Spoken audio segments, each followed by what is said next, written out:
ఒడిశా రాష్ట్రంలోని పూరీ నగరంలో ఉన్న జగన్నాథ ఆలయం హిందూ ధర్మంలో అత్యంత పవిత్రమైన క్షేత్రాల్లో ఒకటిగా ప్రసిద్ధి చెందింది. ఈ ఆలయంలో జగన్నాథుడు అంటే శ్రీకృష్ణుడు, ఆయన అన్నయ్య బాలభద్రుడు మరియు సుభద్రాదేవి ప్రధాన దేవతలుగా పూజలు అందుకుంటున్నారు. ఈ క్షేత్రం చార్ధామ్ యాత్రలో ఒక ముఖ్యమైన స్థానం కలిగి ఉండడం వల్ల లక్షలాది భక్తులు ఇక్కడికి చేరుకుంటారు. పురాణం ప్రకారం ఇంద్రద్యుమ్న మహారాజు శ్రీ మహావిష్ణువుకి గొప్ప భక్తుడు.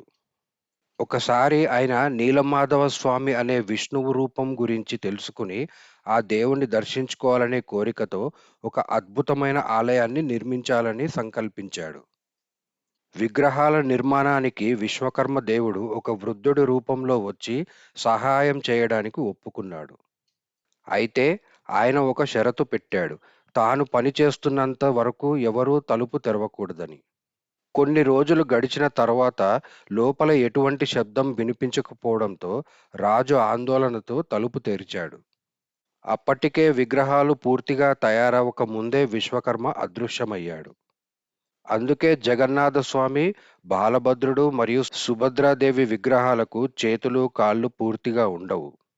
ఇది ఈ ఆలయానికి ప్రత్యేకమైన విశేషం. పూరీ జగన్నాథ్ ఆలయంలో జరిగే రథయాత్ర ప్రపంచ ప్రసిద్ధి చెందిన మహోత్సవం.